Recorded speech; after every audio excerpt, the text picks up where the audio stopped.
Hello friend, आज के bio class में आपका हार्दिक स्वागत है। आज हम लोग बेसिक नॉलेज के बारे में चर्चा करेंगे।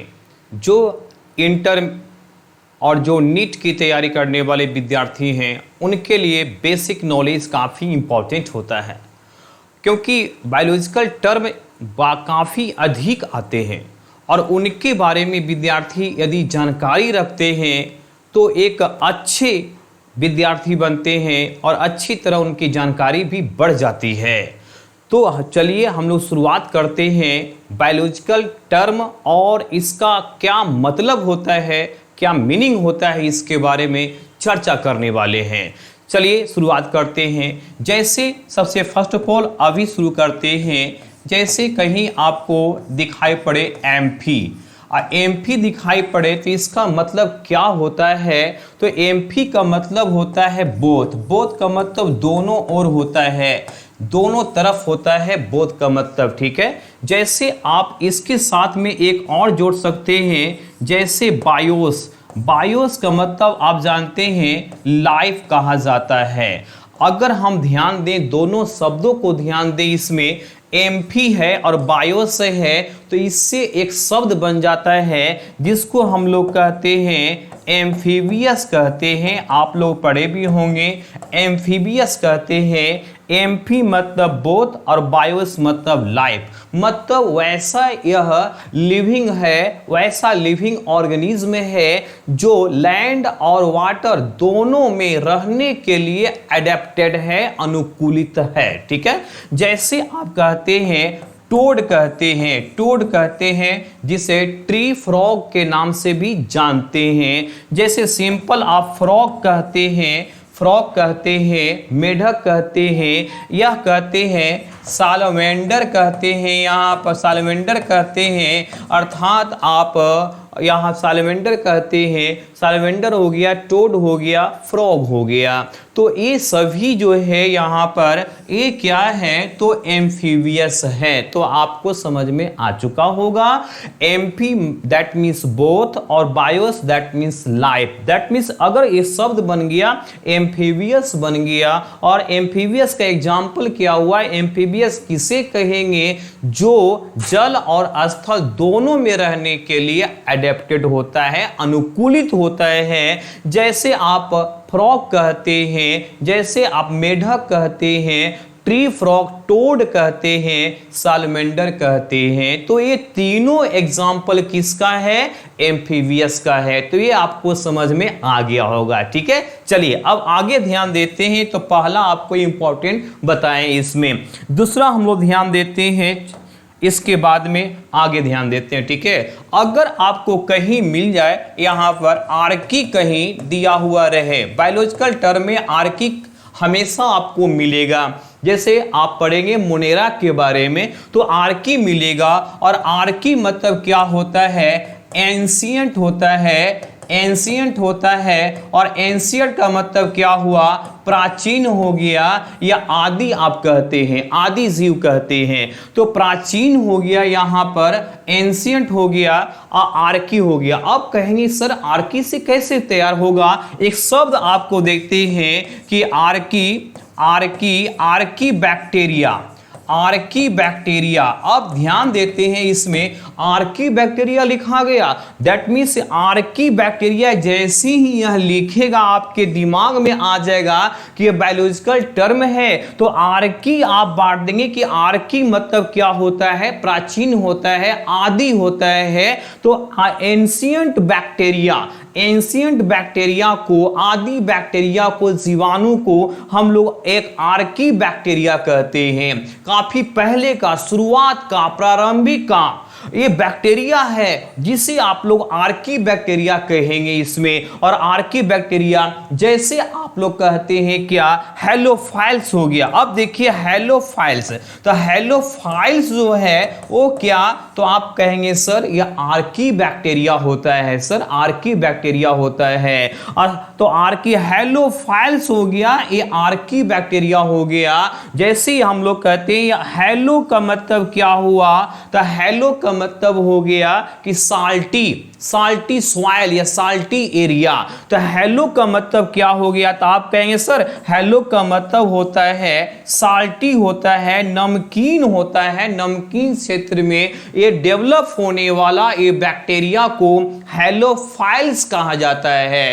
ये दिमाग में रखना है, ठीक है ना। जैसे हेलोफाइल्स का मतलब क्या? हेलो का मतलब आपको ये दिमाग में रखना है साल्टी एरिया। जैसे हेलो से आपके दिमाग में आता है तो हेलोफाइल्स क्या है? तो आप कहेंगे सर आर्की बैक्टीरिया है सर, हेलोफाइल्स आर्की बैक्टीरिया है। आप लोग जानते हैं कि पशुओं के गोबर में डंग में क्या होता है? तो आप कह सकते हैं मिथानोजेन बैक्टीरिया होता है, मिथानोकोकस होता है। तो अगर आर्की बैक्टीरिया का एक और एग्जांपल देना चाहेंगे तो आपको कहेंगे क्या भाई? तो मिथानोजेन, ये मिथानोजेन बैक्टीरिया जो होता है, मिथानोजेन क्या है? तो आप कहेंगे सर मिथानोजेन आर्की बैक्टीरिया है जो पशुओं के गोबर में यह होता है। और इसी से गोबर गैस बनाने का काम कौन करता है? मिथानोजेन बैक्टीरिया करता है, जिसमें CH4 मीथेन ज्यादा प्रोड्यूस होता है। और मीथेन ज्यादा प्रोड्यूस करने वाला ये गाय के गोबर को कंपोज करता है, डिकम्पोज करता है, और यह मिथानोजेन बैक्टीरिया मीथेन गैस का निर्माण करता है। तो गोबर गैस में क्या होता है जिसका उपयोग फ्यूल के रूप में किया जाता है? आप कहेंगे मिथानोजेन बैक्टीरिया होता है सर। हेलोफाइल्स कहां होता है? हेलोफाइल्स कहां होता है? तो साल्टी एरिया में होगा, नमकीन एरिया में होगा, नमकीन मिट्टी में होगा, नमकीन बालू में होगा। वो क्या होगा? तो हेलोफाइल्स बैक्टीरिया होगा, ठीक है। इसके साथ साथ में आप देखे होंगे या हेलोफाइल्स से ही एक और आपको बताना चाहेंगे हम थोड़ा सा कि हेलोफाइल्स अगर चाहें तो एक और बताना चाहेंगे, उस चीज को दिमाग में रखेंगे। जैसे यहां पर आ गया हेलोफाइल्स हो गया, हेलोफाइल्स कहते हैं, हेलोफाइल्स, ठीक है। उसी तरह का अगर यहां पर हेलोफाइट्स दे दे तो क्या आप पता करना चाहेंगे? तो हेलोफाइल्स, हेलो लगा हुआ है दोनों में, तो दोनों से आपका एक मतलब निकल कर क्या आ जाएगा कि सर बताए थे कि हेलो दोनों में लगा हुआ है, तो इसका मतलब क्या हुआ? साल्टी एरिया हो गया, साल्टी यह एरिया हो गया, साल्टी हैबिटेट हो गया, नमकीन मिट्टी हो गया, नमकीन जल हो गया, नमकीन बालू हो गया। तो यह हेलो हो गया। अब फाइल्स का मतलब क्या हुआ? तो इसका मतलब ये बैक्टीरिया को ये बता रहा है, ये बैक्टीरिया को बता रहा है हेलोफाइल्स हो गया। अगर यह फाइट बता रहा है तो फाइट्स का मतलब क्या हुआ? जहां भी फाइट लगा हुआ रहता है वहां आप कहेंगे सर प्लांट है। तो सिंपल सा चीज है, कितना आसान है आपके लिए। जहां भी फाइट्स लगा हुआ रहे उसको आप प्लांट कह देंगे, जहां भी फाइट्स लगा हुआ रहे वहां आपको प्लांट लगाना है। हेलो मीन साल्टी एरिया लगाना है। तो यह हेलोफाइल्स क्या है? आर्की बैक्टीरिया अभी बताएं आपको। और हेलोफाइट्स क्या है? तो वैसा यह प्लांट है जो कि नमकीन मिट्टी में विकास करता है, नमकीन बालू में विकास करता है, इसे हेलोफाइट्स कहते हैं। जैसे आप कह सकते हैं सर राइजोफोरा, यह राइजोफोरा ऐसा यह प्लांट है जो हेलोफाइट्स का एग्जाम्पल है। बहुत सारे कोकोनट भी कहते हैं, जो नमकीन अगर सॉइल है, मिट्टी है, वहां डेवलप कोकोनट विशेष रूप से होता है, तो उसको भी रखा हुआ है। राइजोफोरा क्या है? तो हेलोफाइट्स है, ये दिमाग में रखना है, नमकीन मिट्टी में विकास करने वाला है। तो यह फाइट से जहां तक बातें आ रही है, इसके बाद अगर कहा जाए कि सर यहां पर ये जीरो फाइट्स अगर लगा हुआ रह जाए तो इसका मतलब क्या होगा? सर ये जीरो फाइट्स का कहीं लगा हुआ देखेंगे इसमें, जैसे यह हाइड्रोफाइट्स ये लगा हुआ देख सकते हैं, यह हाइड्रोफाइट्स है लगा हुआ। तो फाइट्स मतलब आपको कहेंगे सर ये फाइट्स का मतलब तो हम जानते हैं सर, जहां जहां फाइट्स लगा हुआ रहे उसको हम प्लांट कहेंगे सर, प्लांट कहेंगे। तो इसका मतलब तो फाइट्स का मतलब तो हमें पता हो गया कि सर फाइट्स मतलब पौधा होता है। ये फाइट्स मतलब क्या होता है, ये पौधा होता है, प्लांट होता है सर। लेकिन अब जीरो है या हाइड्रो है, तो ये जीरो जहां लिखा हुआ रहे इसका मतलब क्या होता है, आप कहेंगे सर इसका मतलब होता है ड्राई लैंड होता है सर, पानी की कमी वाला एरिया। और पानी की कमी वाला एरिया को हम लोग ड्राई लैंड कहते हैं, डिजर्ट कहते हैं, जिसको आप डिजर्ट भी कह सकते हैं, मरुस्थल कह सकते हैं, मरुभूमि कह सकते हैं, ठीक है। जैसे सहारा क्या है, डिजर्ट है, सहारा डिजर्ट है। तो डिजर्ट में या ड्राई लैंड में जहां पानी की काफी कमी होती है उसे ड्राई लैंड कहा जाता है। तो ये जीरो का मतलब हो गया डिजर्ट, जीरो का मतलब ड्राई लैंड होता है बाबू, ये दिमाग में रखना है आपको, ठीक है। चलिए अब ध्यान देते हैं, यह जीरो का मतलब हो गया ड्राई लैंड हो गया, फैट्स का मतलब प्लांट हो गया। अब कहेंगे सर हाइड्रो, हाइड्रो आप जानते होंगे, हाइड्रो, हाइड्रो में क्या होता है, वाटर होता है। तो यह दो तरह का पौधा को भी हम एक जानकारी प्राप्त कर लिए हैं कि सर जीरोफाइट्स, जैसे आप कह सकते हैं कि सर ओपनसिया हो गया, कैक्टस हो गया, बबूल हो गया, ये सभी क्या है, तो जीरोफाइट्स है सर। कैक्टस हो गया, जैसे आप कहते हैं सर ये कैक्टस हो गया, तो कैक्टस क्या है, जीरोफाइट्स है, जीरोफाइट्स है। ओपनसिया क्या है, जिसे नागफनी कहते हैं, ये क्या है, जीरोफाइट्स है। बबूल क्या है, जीरोफाइट्स है। तो ये दिमाग में आपको रखना है, ठीक है ना। चलिए बहुत अच्छी बात है। अब हाइड्रोफाइट्स में आप जानते हैं, हाइड्रोफाइट्स में क्या, तो आयरकोनिया हो गया, आयरकोनिया हो गया, वाटर हाइसिंथ हो गया, जिसे वाटर हाइसिंथ आयरकोनिया कहते हैं इसे। तो ये सभी आयरकोनिया, लोटस हो गया, ट्रापा हो गया, तो ये सभी बैलिस्नेरिया हो गया, बैलिस्नेरिया हो गया, हाइड्रीला हो गया, ये सभी क्या है, हाइड्रोफाइट्स है। जैसे हम लोग कहते हैं कि सर ये हाइड्रीला क्या है, तो हाइड्रीला ये क्या है, तो हाइड्रोफाइट्स है। जैसे आप कहते हैं आयरकोनिया, वाटर हाइसिंथ कहते हैं, जलकुंभी कहते हैं, वाटर हाइसिंथ कहते हैं, ये क्या है, तो वाटर हाइसिंथ भी क्या है, या क्या है, हाइड्रोफाइट्स है। आप कहते हैं लोटस भी हाइड्रोफाइट्स है, ये कहते हैं ट्रापा भी हाइड्रोफाइट्स है। तो ये आपका जो है एग्जाम्पल हो गया है क्या, हाइड्रोफाइट्स के बारे में भी आपको मैंने बताया। आप कहेंगे सर इसके जैसा और भी कुछ आ सकते हैं, तो हाँ आ सकते हैं। जैसे आपको हम ये बताना चाहेंगे, थोड़ा सा आप ध्यान देते हैं, इसको हम बताना चाहेंगे, जैसे कहीं आपको दे दे या लिथोफाइट्स दे दे, आप कहेंगे सर ये लिथोफाइट्स का क्या मामला है सर, ये लिथोफाइट्स का क्या मामला है। तो फाइट्स का मतलब तो आप समझते हैं कि सर फाइट्स का मतलब बताए हैं कि कहीं भी अगर बायोलॉजिकल टर्म में फाइट्स बता दे तो इसको प्लांट कर देंगे। और यहां पर लिथो का मतलब समझना है हमें सर, तो लिथो का मतलब होता है स्टोन होता है, स्टोन का मतलब क्या, पत्थर होता है।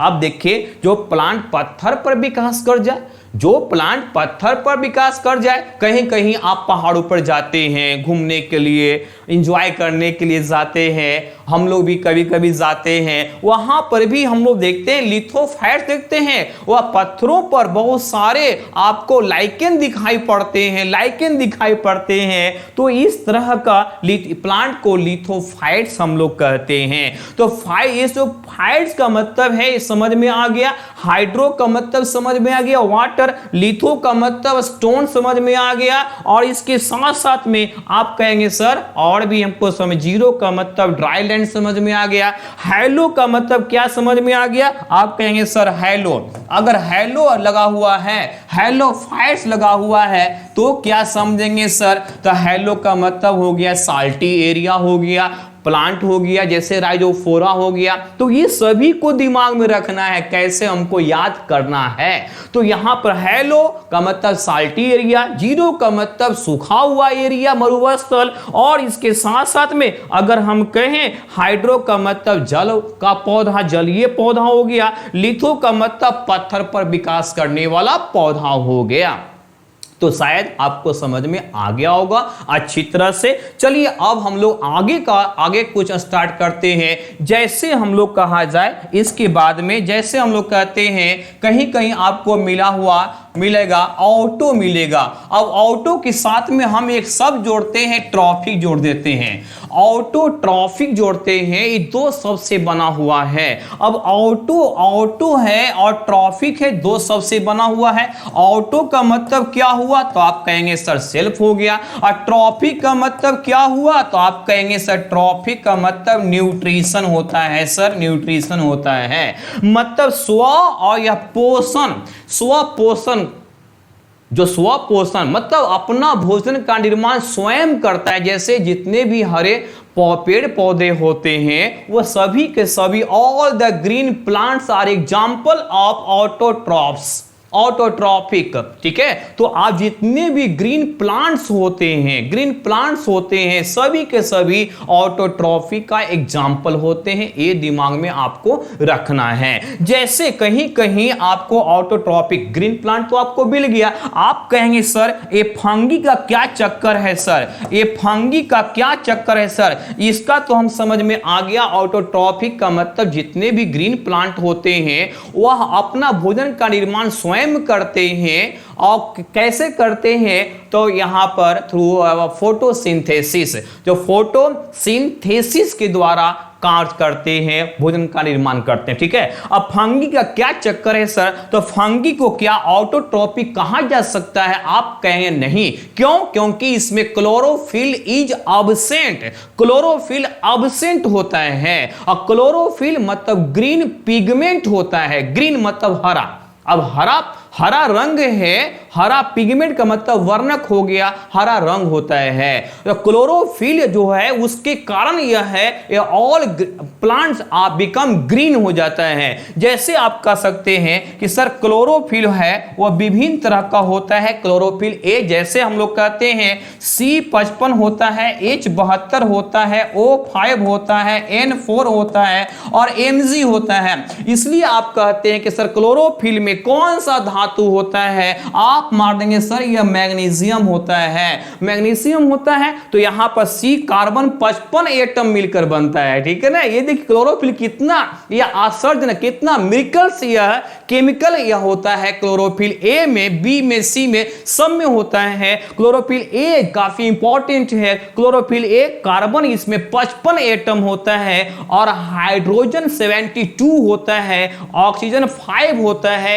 N नाइट्रोजन 4 होता है और Mg 1 होता है। और आपसे क्वेश्चन पूछ डाले कि क्लोरोफिल में कौन सा धातु होता है, तो आप मारेंगे सर यह मैग्नीशियम होता है। ये दिमाग में आपको आ गया होगा। तो इसी क्लोरोफिल के कारण क्या होता है, पेड़ पौधों की पत्तियों या अन्य भागों का रंग हरा हो जाता है। ये दिमाग में आपको रखना है। ठीक है ना, चलिए अभी हम बता रहे थे फंगी का क्या चक्कर है सर। तो फंगी क्या ऑटोट्रॉफिक है या हेट्रोट्रॉफिक है? तो आप कहेंगे सर ये फंगी जो होता है वो होता है क्या हेट्रोट्रॉफिक है सर? ये हेट्रोट्रॉफिक है। आप कहेंगे सर हेट्रोट्रॉफिक का ये मतलब क्या हो गया सर? आप ऑटोट्रॉफिक तो बता दिए सर, इसके बारे में जरा बताइए। तो हेट्रो का मतलब क्या होता है? हेट्रो का मतलब क्या होता है? ठीक है, हेट्रो का मतलब क्या होता है आप समझते हैं। ये हेट्रो का मतलब क्या होता है, इसको थोड़ा सा मिस हो गया, इसको हटा देते हैं थोड़ा सा। चलिए अब फंगी का क्या चक्कर है सर? तो हेट्रोट्रॉफिक होता है, हेट्रोट्रॉफिक होता है बाबू यहां पर। चलिए तो हेट्रो का मतलब क्या हो गया? आप कहेंगे सर हेट्रो का मतलब ये डिफरेंट हो गया सर, ये डिफरेंट हो गया सर। और ट्रॉफिक का मतलब क्या था? न्यूट्रिशन हो गया सर। ट्रॉफिक मतलब न्यूट्रिशन, मतलब यह स्वपोषी नहीं होगा, ये स्वपोषी नहीं होगा, ये क्या परपोषी होगा। दूसरे से यह न्यूट्रिशन लेकर के यह जीवित रहेगा सर। तो यहां पर ठीक है, हेट्रोट्रॉफिक मतलब यह डिफरेंट हो गया। और ट्रॉफिक मतलब आप जानते हैं कि सर इसे न्यूट्रिशन कहा जाता है। ट्रॉफिक जहां भी लगा हुआ है ट्रॉफिक, आप कहेंगे sir nutrition, way of nutrition को हम लोग ट्रॉफिक कहते हैं सर। हेट्रो मतलब डिफरेंट हो गया सर, मतलब ये ऑटो से अलग होगा, उसे कहेंगे डिफरेंट। मतलब हेट्रोट्रॉफिक कहेंगे। और हेट्रोट्रॉफिक मतलब यह किस पर डिपेंड होगा, तो यह अपने आप पर डिपेंड नहीं होगा, किसी और पर डिपेंड होगा, हेट्रोट्रॉफिक। ठीक है, चलिए अब ध्यान देते हैं हेट्रोट्रॉफिक में भी यह क्या है, तो हेट्रोट्रॉफिक में भी यह सेप्रोफाइट है। सेप्रोफाइट क्यों लगा सर, आप कहेंगे सर इसको सेप्रोफाइट क्यों कहा गया सर, यह ठीक है फंगी को ये सेप्रोफाइट क्यों कहा गया सर, ये फंगी है सर, ये फंगी को सेप्रोफाइट क्यों कहा गया सर, तो ये फंगी को सेप्रोफाइट इसलिए कहा गया क्योंकि यह जो है डिकेइंग मटेरियल से, जो डिकम्पोज मटेरियल है उसी से यह न्यूट्रिशन लेने का कार्य करता है।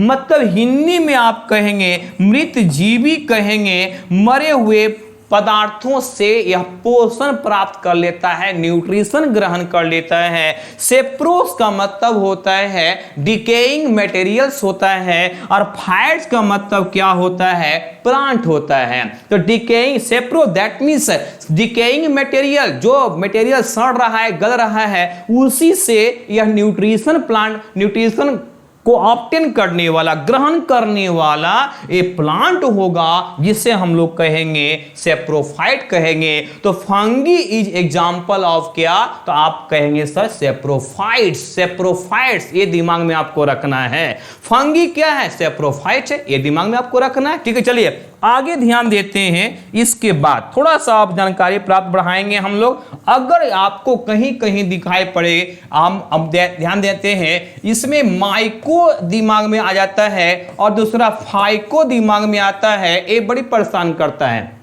विद्यार्थियों को ज्यादा परेशान करता है। बायोलॉजिकल टर्म है, इसको याद करना है। तो माइको जहां पर, जैसे माइको अगर लॉजी ही कर देते हैं, ठीक है, माइकोलॉजी और फाइकोलॉजी बना देते हैं, ठीक है ना। तो यहां पर ये दिमाग में आपको रखना है बाबू कि माइको जहां लग जाए, माइको जहां भी लगे, अगर कहा जाए कि माइको सर, तो माइको जहां भी आपको माइको दिखाई पड़े, ये माइको जहां भी ये दिखाई पड़े बाबू, माइको जहां भी दिखाई पड़े तो आप कहें माई या माइको है तो इसको कहेंगे फंगी। फंगी, अब फंगी हो गया। जहां फाइको आपको दिमाग में आ जाए तो फाइको मतलब आप डाल देंगे एल्गी। एल्गी, एल्गी का हिंदी क्या, तो शैवाल होता है, शैवाल प्लांट होता है और यह ऑटोट्रॉफिक हो गया। और फंगी क्या, तो फंगी अभी जस्ट बताए हैं, जिसको कवक कहते हैं, कवक कहते हैं। जैसे गोबर छत्ता नाम सुने होंगे, मशरूम नाम सुने होंगे आप लोग, ठीक है, ब्रेड मोल्ड नाम सुने होंगे आप लोग, एंड पेनिसिलियम नाम सुने होंगे आप लोग। तो ये सभी क्या है, तो ये सभी फंगी है, कवक है, जिसको हिंदी में कवक कहा जाता है और एल्गी को शैवाल कहा जाता है। दो शब्द आपको परेशान करता है तो कहना माई, माई एक कवक का सब्जी बनाई, माई होती है घर में, मम्मी होती है ना, तो माई यहां पर लगा हुआ, माई कवक का सब्जी बनाई। तो सब्जी तो खाते ही हैं मशरूम का हम लोग, तो अब दिमाग में आ गया होगा, है ना। ये जो है मशरूम आप खाते हैं, तो मशरूम क्या है, तो आप कहेंगे सर यह कवक है, मशरूम कवक है सर, यह फंगी है। तो कहना माई से याद रखिए, माई या फाई में विद्यार्थी बहुत इंटरविंड हो जाते हैं, दिक्कतें होती है उन्हें। तो माई कवक का सब्जी बनाई, कवक मतलब मशरूम, माई मशरूम का सब्जी बनाइए, तो माइकोलॉजी हो गया, माई मशरूम का सब्जी बनाइए, तो मशरूम क्या है, कवक। तो यहां माइकोलॉजी जहां दिया हुआ रहे, कहना कि वो मशरूम ये कवक का स्टडी करते हैं। और जैसे ही फाई लग गया यहां पर फाइको, तो आप कहें फाइको, तो ये शैवाल, दोनों को आपको दिमाग में मैंने समझा दिया है यहां पर। जैसे मशरूम, जैसे आपका शैवाल, जैसे शैवाल में बहुत सारे शैवाल, जैसे आप कहते हैं क्या है, शैवाल में स्पाइरोगायरा। अगर देखते हैं स्पाइरोगायरा, आप पढ़ेंगे स्पाइरोगायरा के बारे में, क्या है, शैवाल है, ये शैवाल है। जैसे पढ़ेंगे आप क्लेमाइडोमोनास, क्लेमाइडोमोनास के बारे में पढ़ेंगे, क्लेमाइडोमोनास के बारे में पढ़ेंगे, तो ये भी क्या है, ये शैवाल है स्पाइरोगायरा, जिसको पॉन्ड सिल्क के नाम से भी जाना जाता है। आप पढ़ेंगे आगे, अभी तो आपको बेसिक दे रहे हैं इसमें। स्पायरोगायरा क्या है तो शैवाल है, एल्गी है। क्लेमाइडोमोनास क्या है तो यह एल्गी है, ये भी दिमाग में आपको रखना है। तो ये चीज आपको दिमाग में आ चुका होगा कि सर क्या बताने वाले हैं, ठीक है ना। अगर कहा जाए इसके बाद थोड़ा सा आगे बढ़ते हैं हम लोग, थोड़ा सा आगे बढ़ेंगे, ठीक है। इसके बाद जैसे अगर यहां पर दिया हुआ रहे, यहां पर ऑर्थो हो जाता है, अब ऑर्थो दिया हुआ रहता है तो ऑर्थो यहां पर ऑर्थो, अगर पोडा हम लोग पढ़ते हैं ऑर्थोपोडा के बारे में, तो आप ध्यान देते हैं बाबू इसमें जैसे कहा गया कि सर ऑर्थो है और यह पोडा है, ये भी दो शब्द से ही बना हुआ है। ये ऑर्थोस और पोडास, ऑर्थो और पोडास से बना हुआ है। तो ऑर्थो और पोडा मतलब पोडास, पोडास मतलब क्या होता है कहना, पोडास मतलब फीट होता है, पैर। ये प से पोडास, प से पैर, ये दिमाग में रखना है। इंग्लिश को हिंदी में जैसे आपको याद करने का दिमाग कहता है वैसे याद कर लो, दिमाग में समझते हुए अच्छी तरह से, तब आप बेहतर से बेहतर विद्यार्थी बन सकते हैं। और इंटर के साथ साथ में आप नीट की तैयारी के लिए बेस स्ट्रॉन्ग तो फ्यूचर स्ट्रॉन्ग आपका हो जाएगा, ठीक है। चलिए बहुत बहुत, तो पोडा या पोडास तो फीट मतलब पैर, और ऑर्थो मतलब क्या होता है तो ऑर्थो मतलब होता है ये ज्वाइंटेड होता है। तो ज्वाइंटेड जो पैर जिस एनिमल का होता है उसको ऑर्थोपोडा कहा जाता है, ये दिमाग में आपको रखना है। जैसे आप लोग देख सकते हैं जैसे स्पाइडर है, स्पाइडर का मतलब समझ में आया होगा। स्पाइडर जैसे स्पाइडर है, जैसे क्या है यहां पर कॉकरोच है और इंसेक्ट है, तो ये सभी जितने भी हैं ऑर्थोपोडा है। आप जैसे ही फाइलम पढ़ना शुरू करेंगे, संघ पढ़ना शुरू करेंगे तो उसमें ऑर्थोपोडा भी आएगा, और संसार का सबसे बड़ा संघ या फाइलम जो है वो ऑर्थोपोडा होता है, ऑर्थोपोडा होता है। सबसे बड़ा फाइलम ऑर्थोपोडा होता है, ये दिमाग में रखना है। ऑर्थोपोडा, ऑर्थोस का मतलब ज्वाइंटेड और पोडास का मतलब फीट होता है, ये भी दिमाग में आपको रखना है, याद कर लेना है इसमें, ठीक है ना। कहीं कहीं आपको इसके साथ साथ सॉरी आपको दिमाग में आता है यहां पर आर्बर आता है लिया हुआ, आर्बर, ये एरोबिक आता है, एरोबिक आता है। ये दो शब्द के बारे में हम लोग चर्चा करेंगे। अब आर्बर कहीं कहीं दिखाई पड़ता है कि सर आर्बर है, जैसे कहीं कहीं दे देता है मंकी इज आर्बोरियल एनिमल, अगर कहीं कहीं दे देता है कि monkey is dot dot dot animal, और 4-5 ऑप्शन दिया हुआ रहता है सर, तो मंकी इज क्या है तो आप कह सकते हैं आर्बोरियल, मतलब ये आर्बोरियल ये एनिमल है, आर्बोरियल एनिमल है। तो आर्बोरियल का मतलब क्या होता है सर, तो ये आर्बर का मतलब ये क्या है तो आर्बर का मतलब होता है ट्री होता है, ट्री होता है डियर फ्रेंड, ये ट्री होता है बाबू, ये इसमें आर्बर का मतलब ट्री होता है। तो ट्री मतलब जो एनिमल अपना लाइफ का अधिक समय स्पेंड करता है कहां, प्लांट्स पर, पेड़ों पर, अपना लाइफ का सबसे ज्यादा समय कहां, वह ट्री पर स्पेंड करता है, उसे आर्बोरियल एनिमल कहते हैं। तो ये तो समझ में आ गया होगा, है कि नहीं। तो यहां पर आर्बर का ये मतलब समझ में आ गया होगा कि आर्बर का मतलब ट्री होता है, और जैसे ही मंकी दे दे तो monkey is a arboreal animal, monkey is a arboreal animal आपको डाल देना है बाबू, ठीक है। ये तो समझ में आ गया होगा, सिंपल सा चीज है। एरोबिक का मतलब आप जानते होंगे। अब एरोबिक का मतलब भी कहीं कहीं सुने होंगे कि सर एरोबिक का मतलब क्या होता है, तो एरोबिक के साथ में एक और शब्द जुड़ा हुआ है बाबू, उस चीज को हम समझाना चाहेंगे। एरोबिक के साथ में एक और एन एरोबिक कर देते हैं, NAEROBIC। तो एरोबिक एन एरोबिक का मतलब क्या होता है, तो एरोबिक का मतलब होता है एयर। अब एयर के प्रेजेंट में जो भी प्रोसेस हो रहा है उसे एरोबिक प्रोसेस आप कहेंगे। जैसे आप कहते हैं एरोबिक रेस्पिरेशन कहते हैं, रेस्पिरेशन का मतलब है energy producing process, energy producing process is called aerobic respiration. तो ये जो यहाँ पर रेस्पिरेशन में क्या होता है, एनर्जी प्रोड्यूस करने वाला ये प्रोसेस होता है, ये दिमाग में रखना है।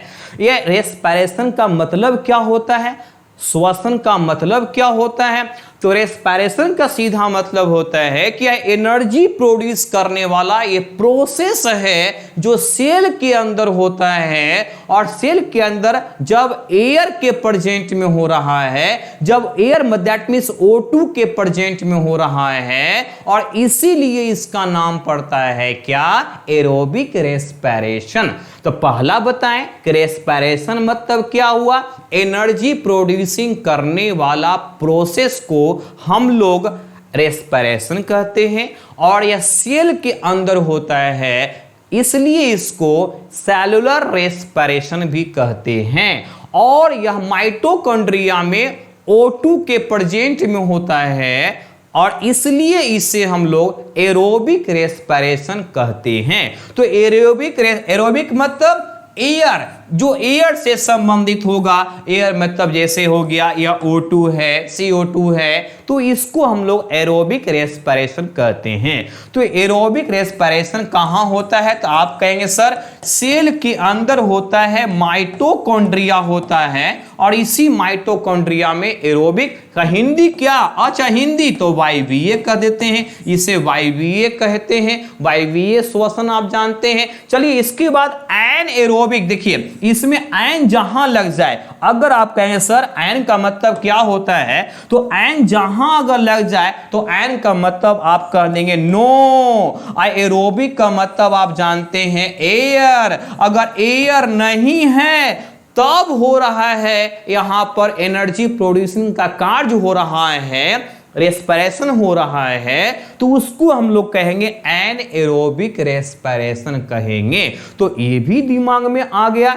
एनएरोबिक बहुत सा बैक्टीरिया भी होता है जिसको O2 नहीं मिलेगा, जिसको O2 नहीं मिलेगा फिर भी वह डेवलप कर जाएगा। जैसे आपने पढ़ा आर्की बैक्टीरिया के बारे में, तो आर्की बैक्टीरिया जैसे मिथानोजेन बैक्टीरिया हो गया, वो आर्की बैक्टीरिया है, प्राचीन बैक्टीरिया है, उसको O2 ना मिलेगा, O2 ना मिलेगा तो भी वह जीवित रहेगा, उसको कोई दिक्कत नहीं होगा, वह जीवित रहेगा, उसमें एनर्जी मिलते रहेगा। तो इसको हम लोग कहेंगे एनएरोबिक कहेंगे। एन मतलब नो, जहां एन लग जाए उसको नो मारना है। एरोबिक मतलब एयर, अगर एयर के O2 के अब्सेंट में जो रेस्पिरेशन कर रहा है, जो एनर्जी अपने बॉडी को दे रहा है, O2 के अब्सेंट होने के कारण भी उसको कहेंगे एनएरोबिक कहेंगे। तो ये भी आपको समझ में आ गया होगा। चलिए अब ध्यान देते हैं कुछ और बातें काफी इंपॉर्टेंट। जैसे अगर कहा जाए आपको यहां पर ये तो जानकारी मिल गया, ऑडिटरी कहीं कहीं देखने को मिलेगा,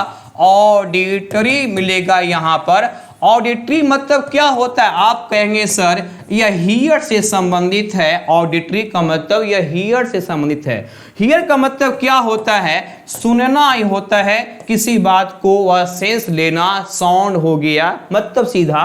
तो ऑडिटरी का मतलब होता है हियरिंग, हीयर सुनने से संबंधित। जैसे आप कहते हैं ईयर को लेकर चलते हैं, ईयर, ईयर क्या है, ऑडिटरी ऑर्गन है। आप कहते हैं ना कि year is auditory organ, year सुनने वाला ऑर्गन होता है, ये दिमाग में रखना है। तो यह ईयर, अब ईयर के बारे में, ईयर ऑसिकल्स के बारे में आप भी जानते हैं। ईयर ऑसिकल्स मतलब कान का जो हड्डी है, कान में प्रकार अगर कहे, कान की हड्डी का अगर टाइप्स पूछ दे आपसे तो टाइप्स मारेंगे, तीन टाइप्स होता है।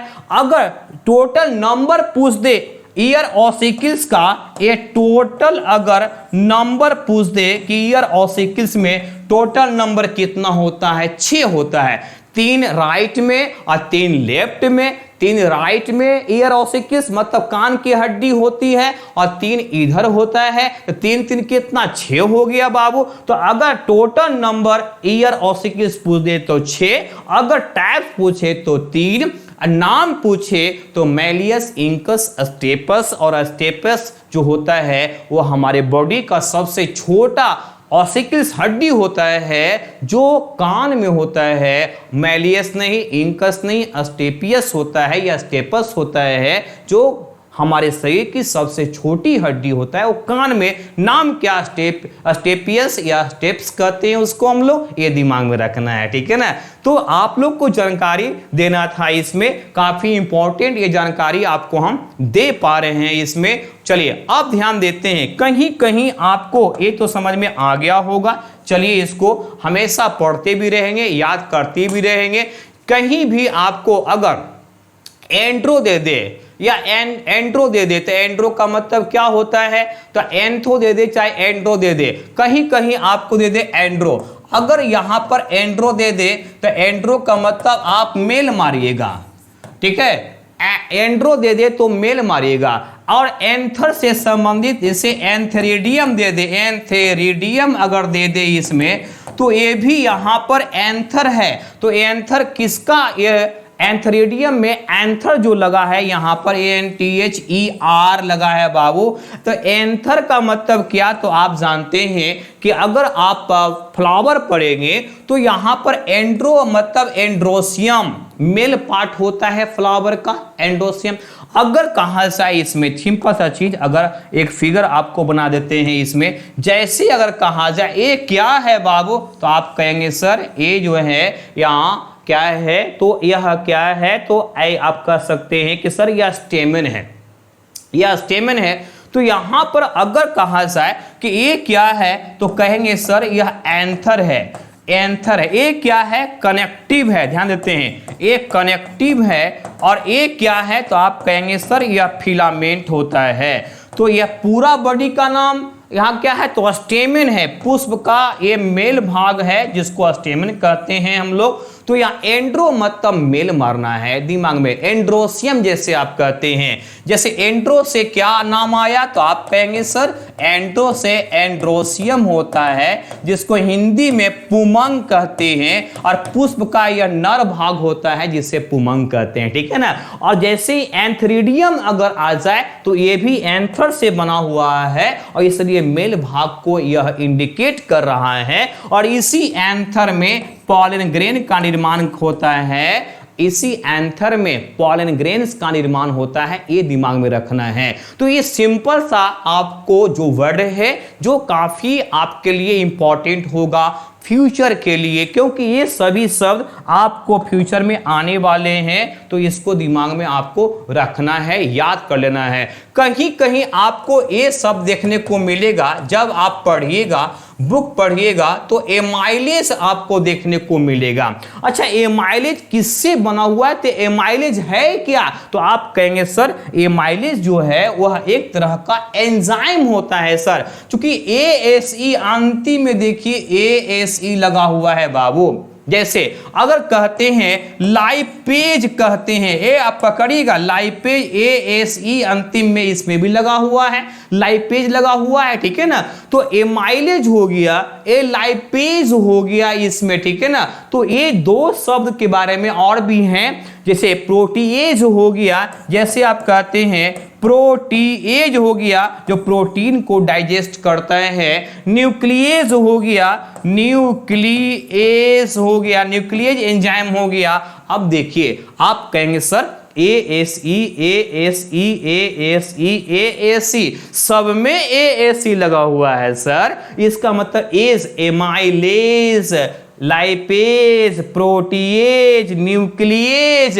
आप पढ़ेंगे, जैसे ही आप किताब पलटेंगे बहुत सारे आपको इस तरह का टर्म देखने को मिलेगा, इसका मतलब आप समझ जाएंगे तो आपके लिए काफी आसान। क्योंकि बायोलॉजिकल टर्म अगर समझ में आ गया तो आप समझे सब कुछ समझ में, आपका जो 80% आपने बायोलॉजी को कवर कर लिया, ये काफी इंपॉर्टेंट है। क्योंकि बायोलॉजिकल टर्म विद्यार्थी को हमेशा परेशान करता है और इसी परेशानी को आसानी में कन्वर्ट करने के लिए आपके सामने हम आए हुए हैं और कंटिन्यू क्लासेस आपके सामने हम करेंगे। चलिए, तो एमाइलेज, एमाइलेज एंजाइम, तो एमाइल को सबसे पहले समझना होगा कि सर एमाइलेज में एमाइल का मतलब क्या होता है। तो एमाइल, जहां देखिए अब एमाइल लिखा हुआ है यहां पर, ये तो एमाइल है। AAC मतलब दो शब्द से यहां पर बना है, पहला ये इसमें एमाइल है और दूसरा AACS है। तो एमाइल का मतलब क्या, तो आप कहेंगे सर एमाइल का मतलब स्टार्च होता है सर, स्टार्च होता है, स्टार्च होता है सर। और एस का मतलब क्या, एस का मतलब क्या, तो यह डाइजेशन प्रोसेस है, एस का मतलब यह डाइजेस्टिव एंजाइम है, यह डाइजेस्टिव यहां पर एंजाइम है सर यहां पर। तो एज है, ये जैसे ही लग जाए तो कह देंगे कि डाइजेस्टिव एंजाइम है, यह डाइजेशन करने वाला, पचाने वाला, तोड़ने वाला, उसके अपने अपने कंपोनेंट में ब्रेक करने वाला को एस कहते हैं सर। मतलब यहां पर अगर कहा जाए एमाइल, एमाइल का मतलब क्या हुआ, तो आप कहेंगे सर एमाइल का मतलब स्टार्च होता है सर, स्टार्च होता है, ठीक है ना। और एस का मतलब डाइजेस्टिव एंजाइम होता है सर। मतलब यह क्या काम, एमाइलेज का वर्क क्या होता है सर, तो एमाइलेज का वर्क होता है कि स्टार्च को डाइजेस्ट करने वाला, स्टार्च को डाइजेस्ट करने वाला। जब हम लोग पढ़ेंगे डाइजेशन प्रोसेस तो एमाइलेज का मतलब ये दिमाग में रखना है, एमाइल का मतलब स्टार्च होता है सर। तो स्टार्च को डाइजेस्ट करने वाला, जो भोजन खाते हैं उसमें स्टार्च तो होता ही है, तो स्टार्च को या डाइजेस्ट करने वाला एंजाइम को हम लोग कहते हैं एमाइलेज, ठीक है। तो एमाइलेज एंजाइम के बारे में समझ में आ गया।